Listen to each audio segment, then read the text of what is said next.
This video is going to illustrate how a POS admin user would search for a pharmacy by invoice number. And the reason they would do this is if they were installing their point of sale system at a pharmacy that was using a previous point of sale system and previously was using the PharmX gateway. And so what you're wanting to do here is to find the pharmacy and migrate all of the supplier account information from the old POS over to your POS. So to do that, obviously we can't search by pharmacy name because currently that pharmacy is set up to use the PharmX gateway through a different POS vendor's username, and so obviously you won't have access to that pharmacy. What we can do though is we can search by invoice numbers, and what this requires is you must select a supplier and the last 6 digits of 4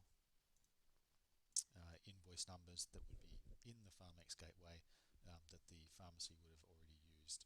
And obviously the assumption here is that the pharmacy is using the PharmX gateway already. So I'll just put these numbers in.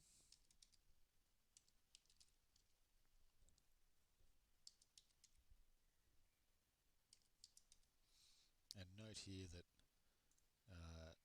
the screen is ensuring that I put in all 4 invoice numbers, and I'll just show you here if any of these numbers are the same, it won't let us complete those details. So all of the invoice numbers that we enter must be unique.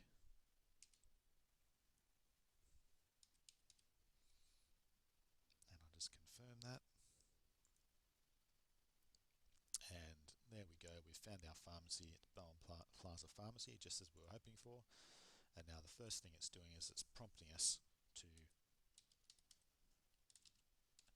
add a username for this pharmacy.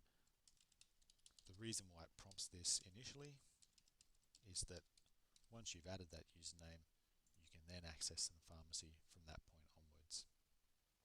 So now that username's set up, and if we do just to demonstrate that, if we do our search by pharmacy name, and there's our pharmacy, and we can access those pharmacy details from that point onwards. And obviously any accounts that have been set up for that pharmacy come straight over and are ready for use.